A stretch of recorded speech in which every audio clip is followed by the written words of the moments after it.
할렐루야. 하나님께서 오늘 우리에게 아주 어쩌면은 오늘이 제일 더운 날이라고 하는 것 같은데, 그럼에도 불구하고 우리가 주님을 향해서 뜨거운 마음으로 달려나왔습니다.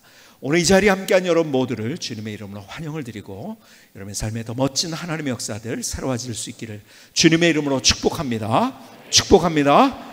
우리 앞뒤 좌우를 돌아오면서 서로 우리 환한 얼굴로 서로 축복합시다. 주님의 이름으로 축복합니다. 주님의 이름으로 축복합니다. 앞도 보시고 뒤도 보시고.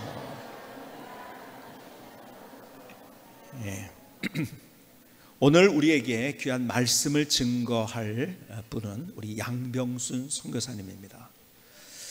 제가 그걸 기억을 잘 못하고 있었는데 오늘 얘기하다가 저희 교회 제가 사역을 하면서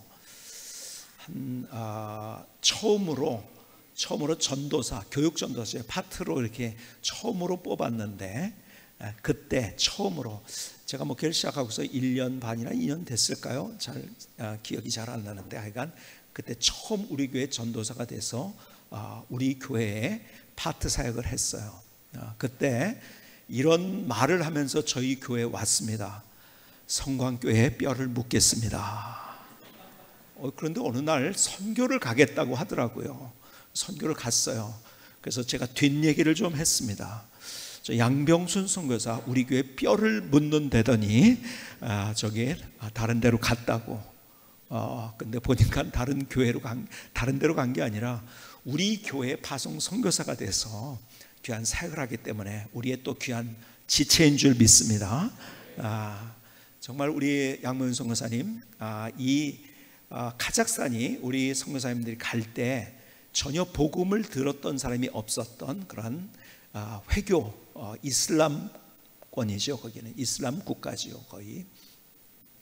그런데 가가지고 교회를 세우고 지금 수많은 사람이, 제가 가만히 보니까요, 이게 숫자적으로 다 따질 수 없지만은 우리가 파송된 선교사님을 통해서 우리 교회보다 배 이상 큰 많은 사람들이 예수 믿고, 근데요, 그게 지금 계속해서 더 처음에는 발동이 걸려가지고 지금 더 기가 막히게 수많은 사람이 주님께로 돌아오는 역사들, 우리가 그 지역을 섬기고, 예를 들어서 학교로 아니면은 다른 여러 가지 사역을 통해서 어린이들을 돌보는 것이나 여러 가지 사역을 통해서 그 지역을 섬기면서 동시에 성삼을 통해서 복음이 전파되고, 얼마나 많은 사람이 주님께로 돌아오는지 우리가 생각하는 것보다 몇 배, 몇십 배, 몇백 배의 귀한 열매를 맺고 있습니다.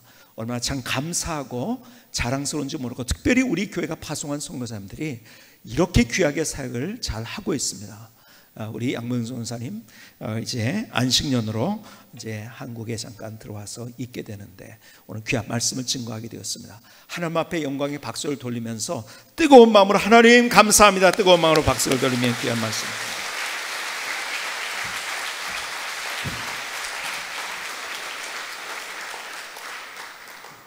할렐루야. 아멘. 환영해 주셔서 감사합니다. 정말 저희 성광교회가 서울의 그 서교동에 있었을 때 아주 자그마한 그런 교회였을 때부터 쭉 지금까지 이렇게 같이 있었는데요. 올 때마다 많은 변화가 있었음에도 불구하고 늘 이렇게 그 본가에 오는, 갈 곳이 있구나, 우리가 가서 우리를 맞이하는 곳이 있구나라는 것이 얼마나 기쁘고 감사한지 모르겠습니다. 요즘 선교사님들이요, 이런 얘기를 제가 들었어요. 그 교회 난민이래요. 교회 난민. 선교사가 교회 난민이래요. 무슨 말이냐면 한국에 와도 갈 데가 없대요. 예배 드릴 데가 없대요. 그러니까 선교사가 예배 드리러 가면 사람들이 부담스러워한대요. 뭐 해줘야 되지? 뭘 얻어먹으러 왔지? 이런 생각 때문에 그 선교사들이 눈치 보고 교회를 갈 곳이 없다고 그러더라고요. 그러면서 요즘 선교사가 교회 난민이네요, 이렇게 저한테 이야기를 하는 거예요. 근데 저는요, 한 번도 교회 난민이라고 느껴본 적이 없어요. 이렇게 따뜻하게 맞아주는 교회가 있고, 또 갈 곳이 있고, 또 올 때마다 편안하게 또 예배드리며 영적으로 충전받을 수 있는 곳이 있어서 얼마나 기쁘고 감사한지 모르겠습니다. 먼저 이 시간에 여러분에게 감사의 말씀을 좀 드리고 싶어요. 제가 올해 선교사로 사역한 지 19년 차예요.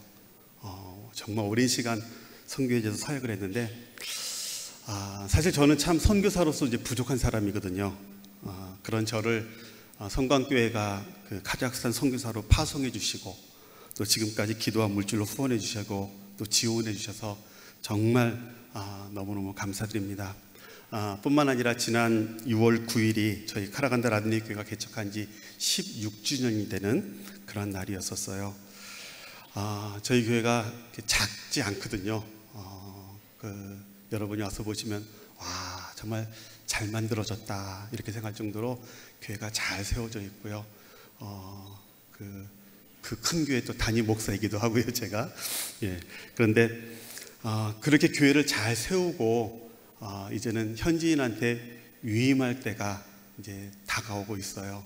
그래서 이렇게 교회가 자립해서 영적으로 또 행정적으로 재정적으로 자립할 때까지 사실 저 혼자 한 일은 아니거든요. 여러분들이 뒤에서 기도해 주시고 후원해 주시고 함께 해 주셨기 때문에 정말 이 모든 사역을 이룰 수 있지 않았었나, 저는 그렇게 생각을 합니다. 그래서 늘 생각할 때마다 저는 그곳에 있지만 혼자가 아닌 거라는 마음을 늘 갖게 해주셨습니다. 그래서 이 시간에 먼저 정말 지금까지 함께 해주신 여러분 앞에 감사 인사를 먼저 드리고 싶습니다.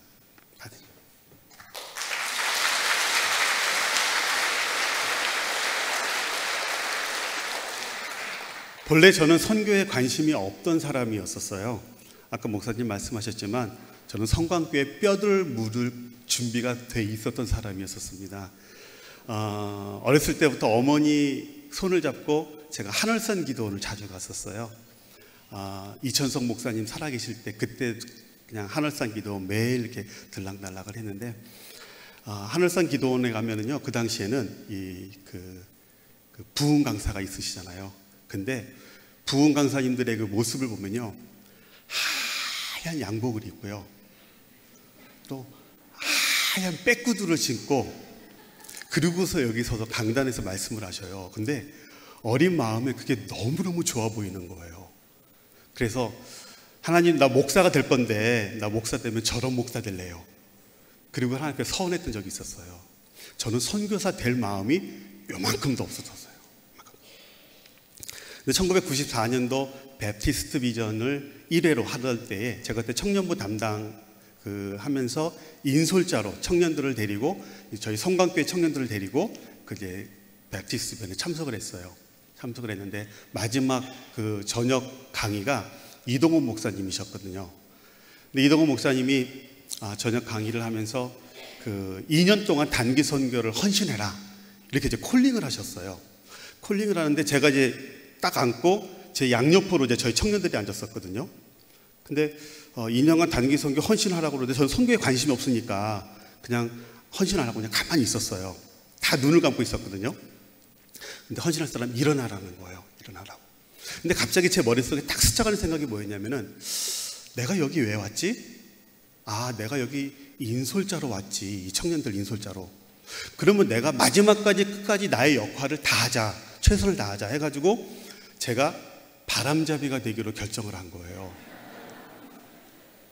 일어나야 되는데 아무도 안 일어나면 좀 그렇잖아요. 근데 한 사람이 누군가 일어나면 용기를 갖고 일어나잖아요. 내가 바람잡이를 하자.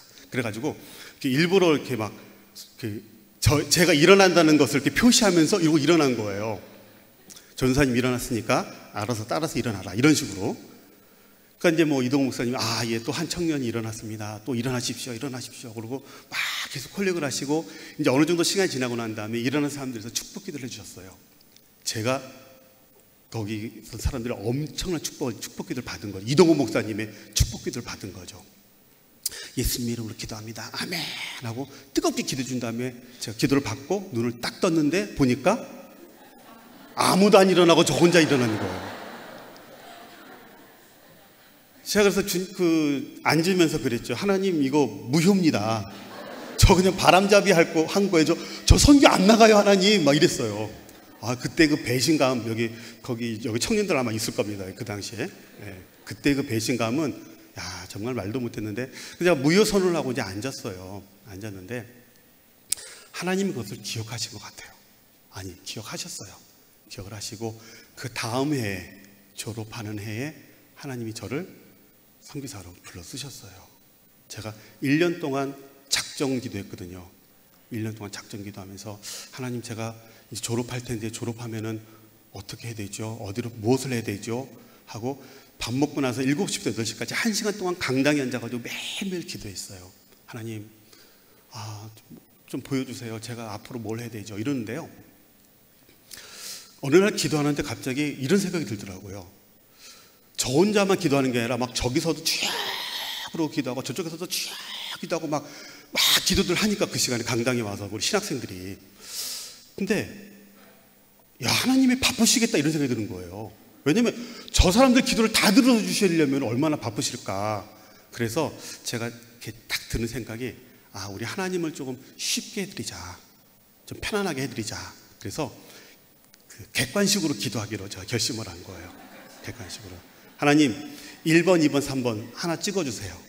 1번, 유학 가고 싶은데 유학의 문을 열어주세요. 2번, 유학이 아니면 그냥 대학원, 한국에 있는 대학원 가겠습니다. 3번, 하나님, 만약에 공부하는 게 하나님 뜻이 아니고 일하는 게 하나님 뜻이면 저 공부 포기하고 죽도록 주님의 일을 하겠습니다. 1번, 2번, 3번 딱 나오더라고요. 그래서 그 다음부터는 기도가 되게 쉬워졌어요. 하나님, 1번입니까? 2번입니까? 3번입니까? 하나님, 1번입니까? 2번입니까? 3번입니까? 이것만 1시간을 기도한 거예요. 다른 거 안 하고. 너무너무 기도가 간단하더라고요. 여러분 한번 나중에 해보세요. 진짜 편해요. 1번입니까? 2번입니까? 3번입니까? 9월 말이었는데요, 하나님이 응답을 주시더라고요. 4번이다. 그 제가 예? 했더니요, 그때 하나님 주셨던 말씀이, 야, 너 나한테 약속한 2년 언제 갚을래? 이러시는 거예요. 처음 제가 하나님의 음성을 들어본 거예요. 하나님이 한국말을 하실 줄 아시더라고요. 예. 너 나한테 약속한 2년 언제 갚을래? 그러고 보니까 1년 전에 제가 바람잡이 한다고 얼떨결에 2년 약속했잖아요. 하나님 이거 하기 원하시는구나. 이래가지고 제가 선교사로 헌신을 하게 돼요. 목사님, 제 뜻이 아니었습니다. 용서하십시오. 하나님이 저를 부르신 거예요. 정말 선교가 뭔지도 모르고 아무것도 준비되어 있지 않은 저를 하나님이 이렇게 부르셔서 지금까지 선교사로 사용을 하셨어요. 그 은혜가 얼마나 감사한지. 정말 하나님의 은혜 아니었으면 있을 수 없었다. 하나님의 은혜고요. 정말 두 번째로는 정말 성광교회에 파송받아서 선교제 나간 것이 이렇게 큰 축복이구나 하는 것을 선교제 있을 때마다 느껴요. 다른 선교사님들이 부러워해요.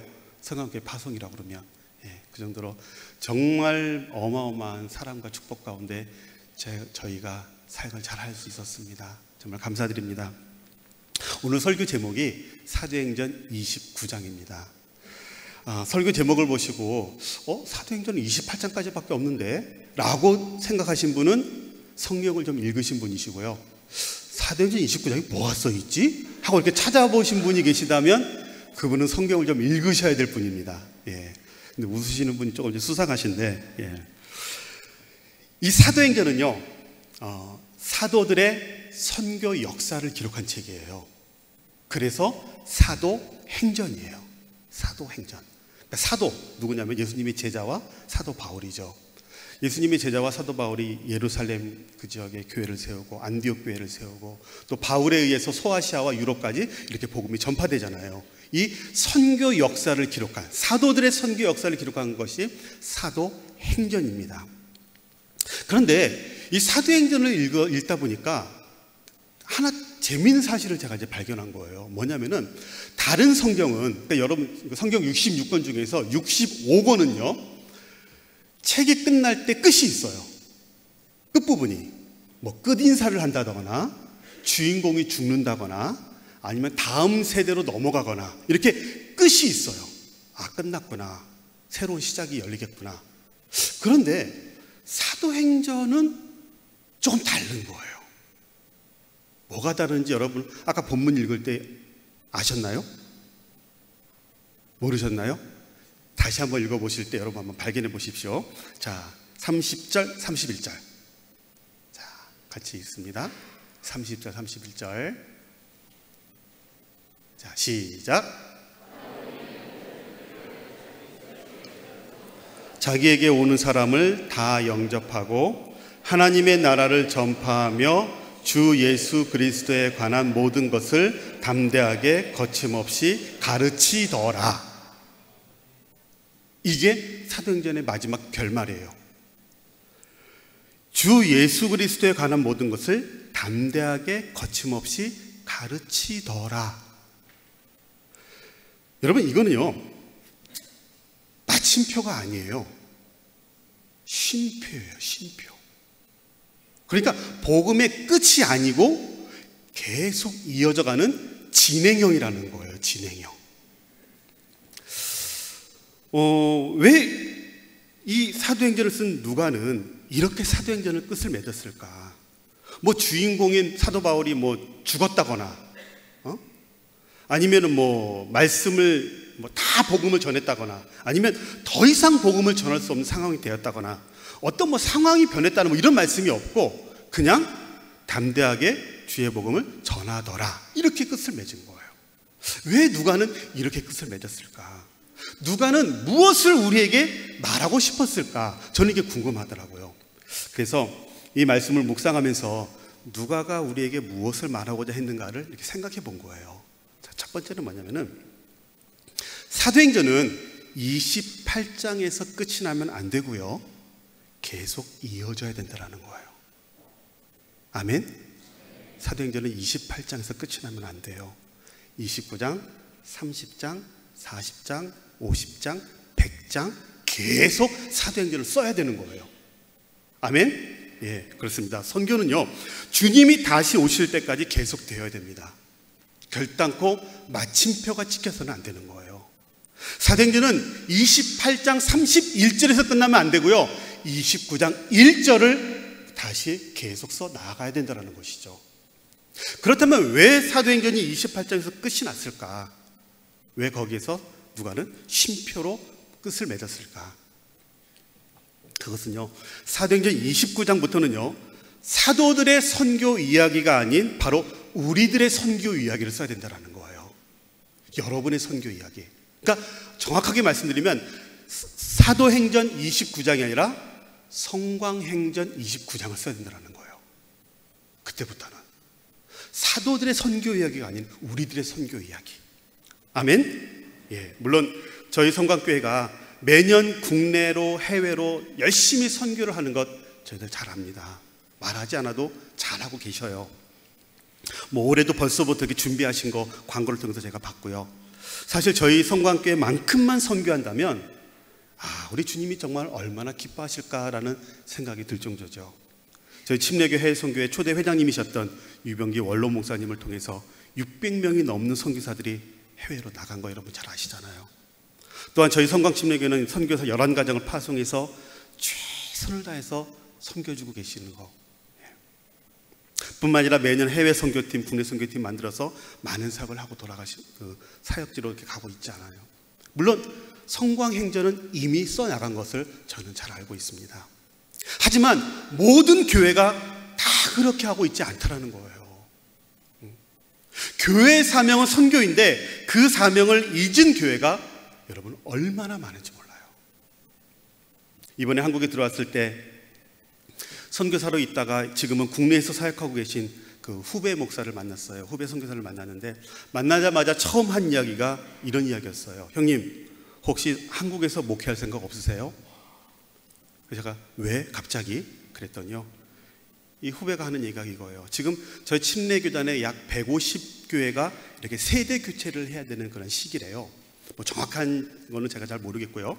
네, 그분 얘기가 한 150교회가 된다고 그래요. 그런데 대부분의 교회가 선교가 죽었고요, 또 요즘 한국 교회가 선교에 관심이 없어서 이렇게 가다가는 한국 교회가 무너진다는 거예요. 한국 교회가 무너지고 선교가 무너진다는 거예요. 그래서 이제는 현장에 나가 있던 선교사들이 한국에 들어와서 다시 선교하는 교회로 만들어야 한다라고 이렇게 이야기를 하더라고요. 제가 저의 부르심은 목회가 아닌 선교이기 때문에 제가 정중히 거절하였지만, 제가 이번 그 방문 기간을 통해서 기회가 있는 대로, 교회를 다니는 기회가 있는 대로 선교를 부르짖어야 되겠구나 라고 제가 결단을 하게 된 것입니다. 그래서 이 자리에 설교를 듣는 여러분이나 혹시 방송을 듣는 분이 계시다면 사도행전 29장을 써야 한다고 부르짖는 이 누가의 부르짖음을 여러분 들을 수 있기를 주의 이름으로 축원드립니다.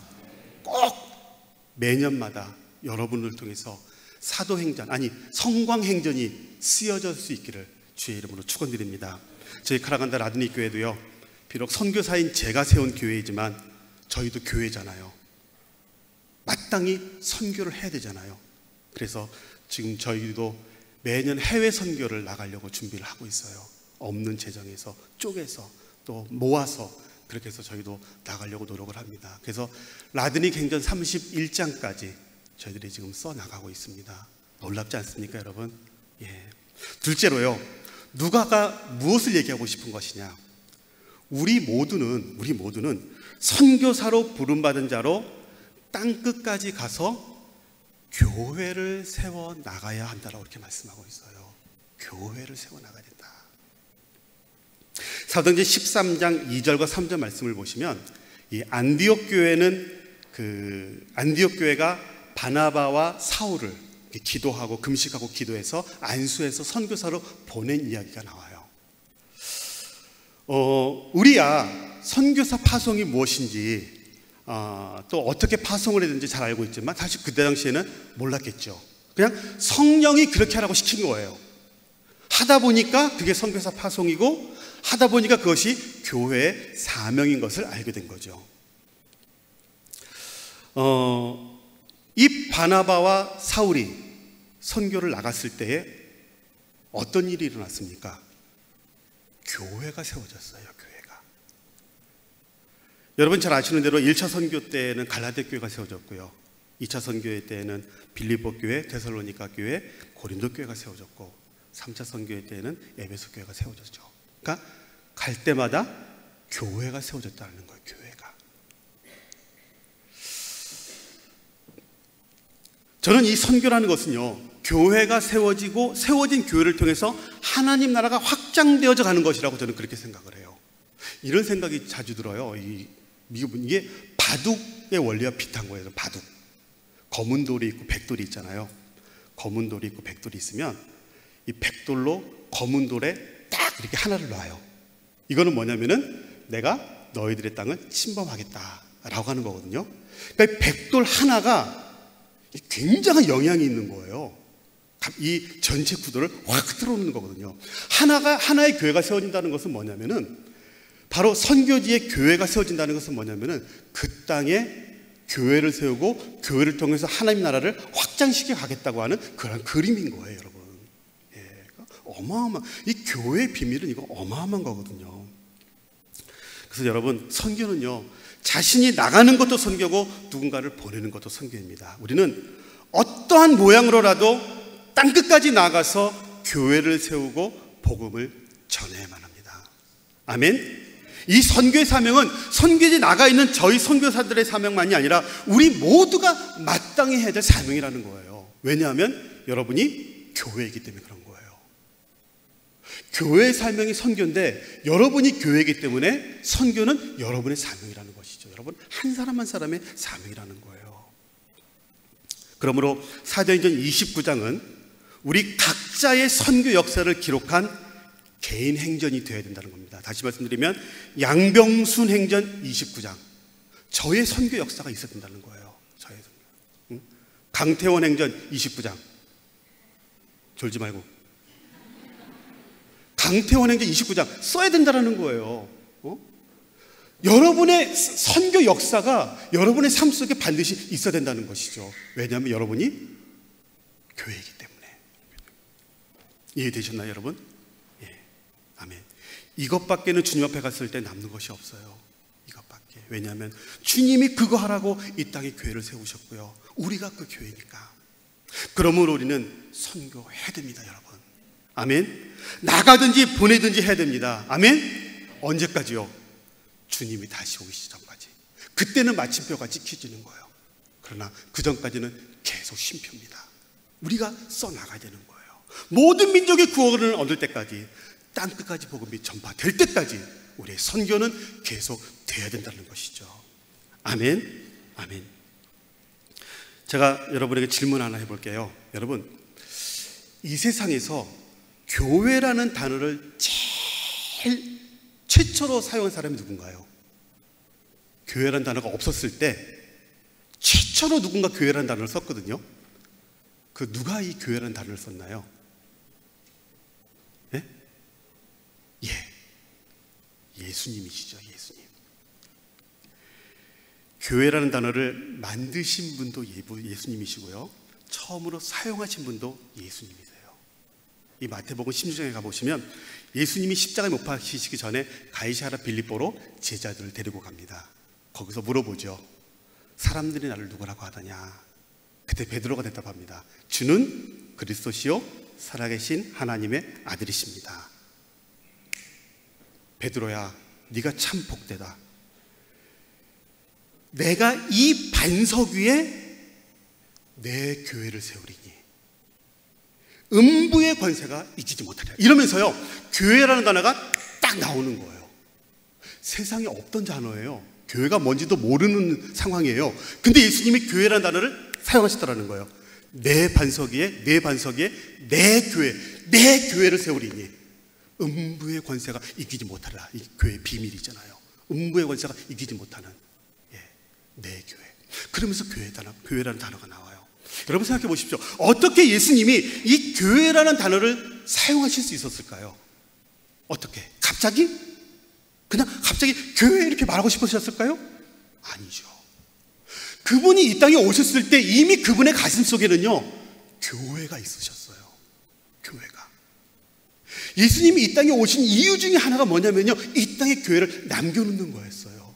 그래서 교회를 통해서 주의 복음이 땅까지 복음이 전파되도록. 그러니까 이 교회의 비밀은요, 여러분, 어마어마한 거예요. 어마어마한 거예요. 그렇기 때문에 교회는 하나님의 작품이고요, 하나님이 이 교회를 세우고 싶었고요, 이 교회가 얼마나 중요한 것인지 우리는 알아야 된다는 거예요. 마틴 루터의 종교개혁으로 나온 결과물이 아니라는 거예요. 결단코 예수님의 가슴 속에 있었던 그 교회, 그 모델이 바로 이것이지, 마틴 루터가 종교개혁을 일으켜서 이렇게 개신교가 나온 것이 아니라는 거예요. 저는 그런 생각이 들 때마다, 그런 이야기를 할 때마다 너무너무 가슴이 아파요. 우리 개신교가 천주교에서 나왔다 이렇게. 아니에요, 여러분.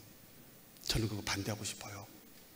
우리는 마틴 루터의 종교개혁으로 나온 것이 아니라 예수님이 세우시려고 했었던, 베드로에게 말씀하시던 내 교회, 그 교회를 만들기 위해서 우리는 그 모형으로, 원래 초대교회 모양으로 우리는 되돌아가야 된다는 거예요. 우리 성광교회가 그러한 교회인 줄 믿습니다. 아멘. 예수님이 세우시려고 했던 그 교회, 예수님이 만들려고 했던 그 교회가 이 교회인 줄 저는 믿습니다. 그렇게 하기 위해서 우리는 계속 몸부림을 쳐야 되죠.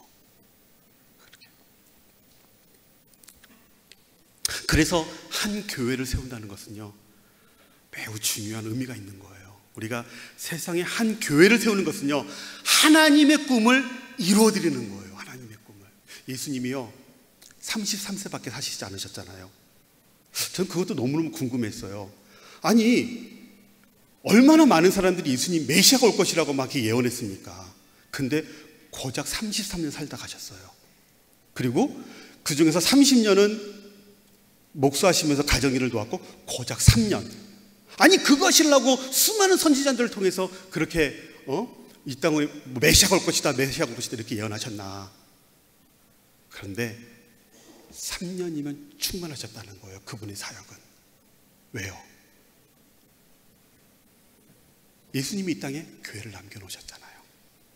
예수님이 교회를 세우셨고, 이제는 교회를 통해서 하나님의 복음이 땅끝까지 전파되어야 된다는 것이죠.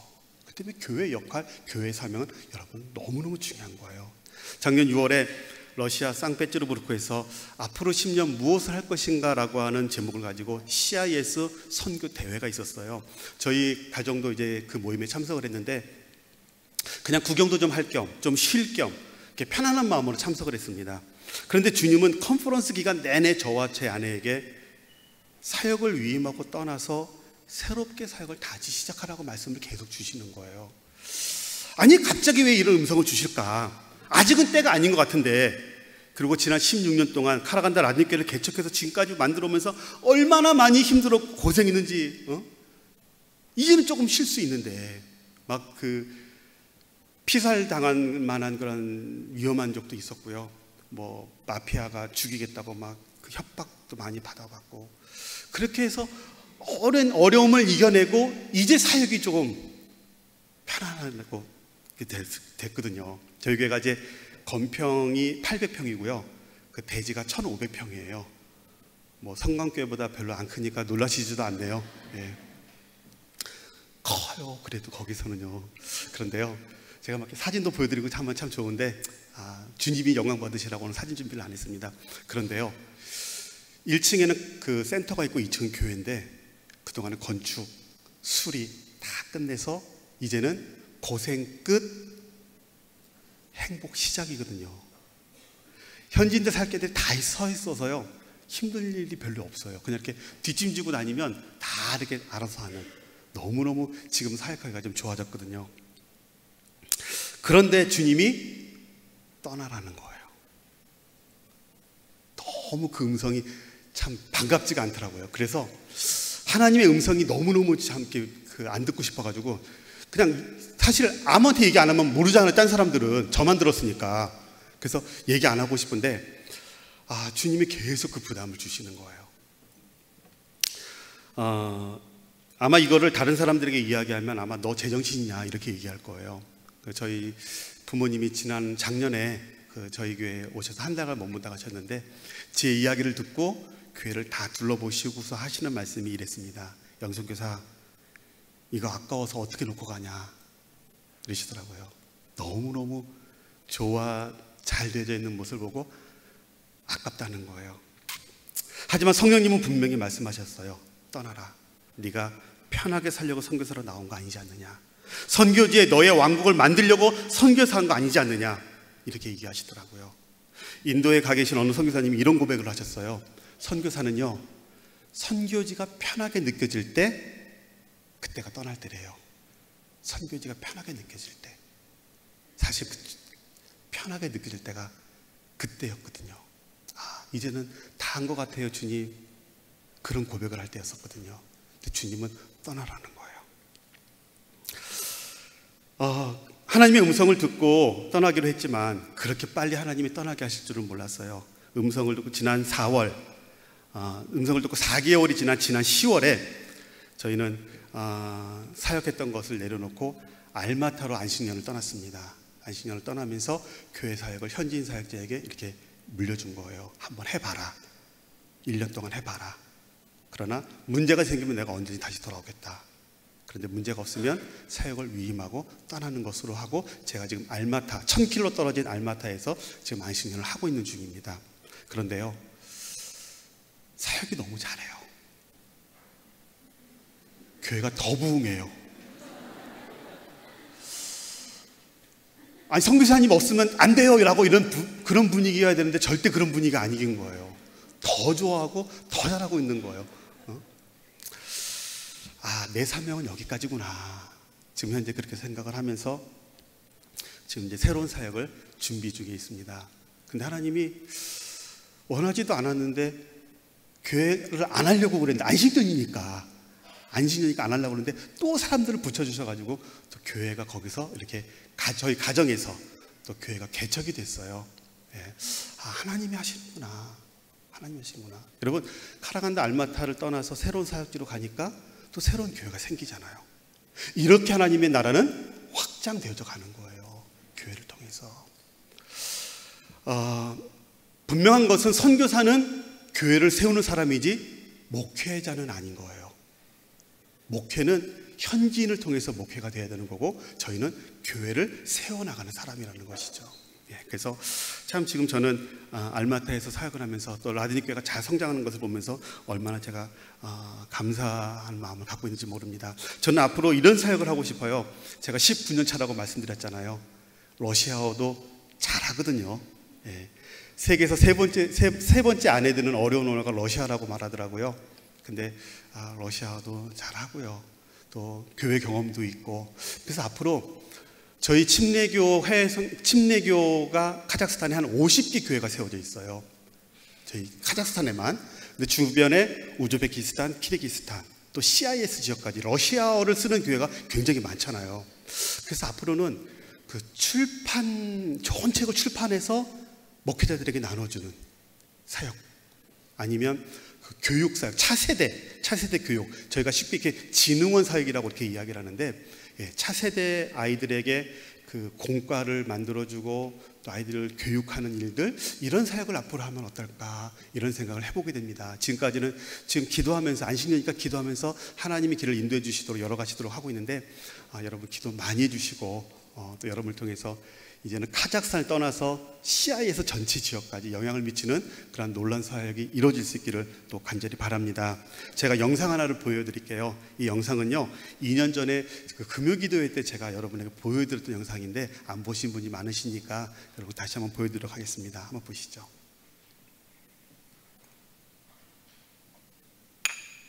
В последнее время отмечается рост последователей протестантской церкви. Протестантизм в центр жизни человека ставит успешный производительный труд, ценность бережливости, добродетельной жизни. Они считают, что честный труд, зарабатывание угодно Богу.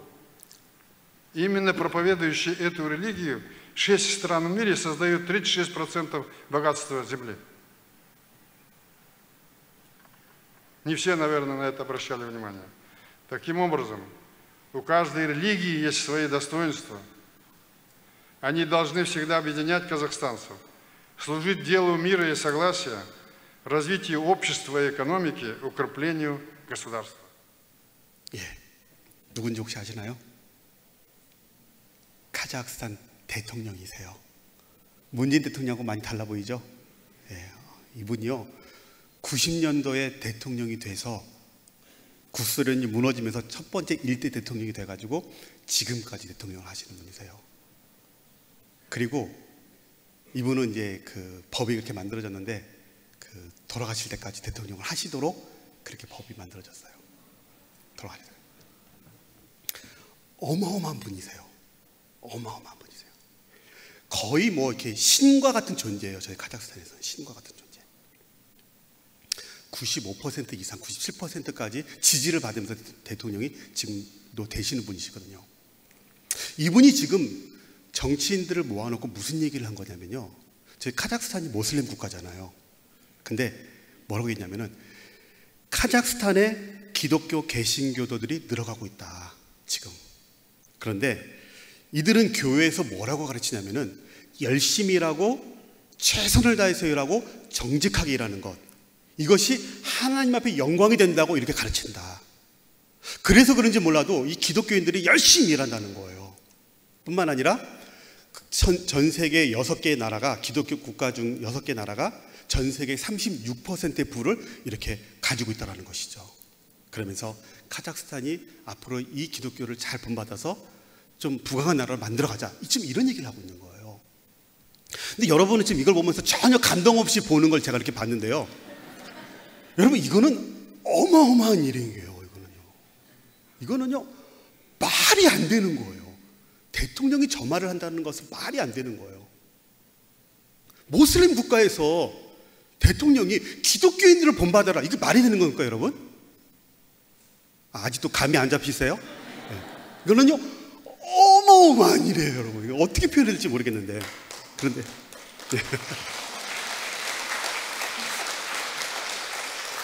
그런데 여러분, 저는 이 영상을 보면서 무슨 말이 생각나냐면요, 무한도전이라는 말이 생각났어요. 무한도전 아시잖아요 여러분. 모르세요?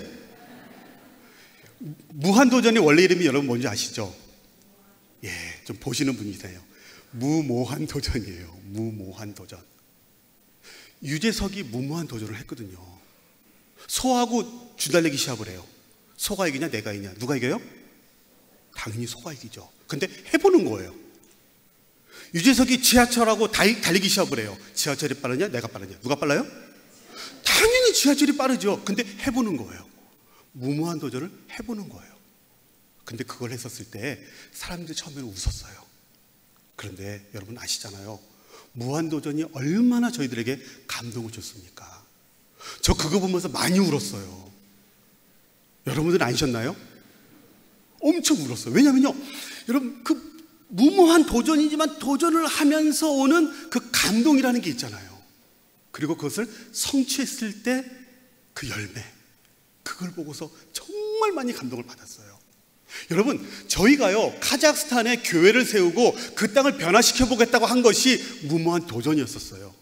어떻게 모슬림 국가에 저희가 그 땅을 변화시킬 수 있었겠습니까? 그런데요, 보셨잖아요. 변하더라는 거예요. 대통령에게 영향을 주더라는 거예요. 그 사람이 기독교인들을 본받으라고 이렇게 얘기를 하더라는 거예요. 여러분, 무모한 도전 해야 돼요. 무모하잖아요. 아니에요. 무모한 도전은 하라고 있는 거예요. 하라고. 성령님이 우리와 함께 하신다면요, 그 무모한 도전을 통해서요 모든 것이 다 이루어질 수 있고요 완성될 수 있다는 사실이에요. 선교는 무모한 도전이에요. 그렇지만 그것은 반드시 이루어집니다, 여러분. 그래서 혹시 여러분 가운데서도 왜 선교를 해야 되느냐라고 생각하는 분이 계실지도 모르겠어요. 우리 교회도 쓸 데가 많고 이 나라에도 가는 사람들이 많은데 왜 선교사들이 이렇게 많이 지원해야 되느냐고 생각하시는 분이 계실지도 모르겠어요. 하지만 그 옛날 전쟁으로 폐허가 된 우리나라에 서양 선교사들이 무모한 도전을 우리나라에 하지 않았다면 우리가 어떻게 이런 축복을 받을 수 있었겠습니까? 여러분, 저희가 카자흐스탄에서 그렇게 무모한 도전을 한 지 16년째가 되었어요. 지금도 저희는 계속 무모한 도전을 할 겁니다. 그랬을 때 하나님이 놀라운 역사를 이루실 줄로 저는 믿습니다. 아멘. 사랑하는 성도 여러분, 말씀을 맺습니다. 무한 도전을 우리는 계속해 나가야 합니다. 아멘. 사도행전 29장을 써 나가야 합니다. 아멘. 자신이 나가든지 보내든지 우리는 해야만 합니다. 아멘. 우리의 사명은 땅끝까지 복음을 증거하여 하나님의 나라를 완성해 나가는 것입니다. 우리는 온 세상에 하나의 교회라도 더 만들어 나가야만 합니다. 교회를 통해서 땅끝까지 주의 복음이 전파되어야만 합니다. 편하게 앉아서 안주하는 삶이 아니라 예루살렘과 온 유대와 사마리아와 땅끝까지 복음을 증거하는 삶을 우리는 살아야만 합니다. 예수님의 심장에 있었던 그 교회, 예수님이 만들고자 하셨던 그 교회를 우리가 만들 뿐만 아니라 선교지에 세워나갈 수 있도록 우리는 노력해야만 하는 것입니다. 이렇게 헌신하시는 여러분 되시기를 주의 이름으로 축원드립니다. 다 같이 기도하겠습니다.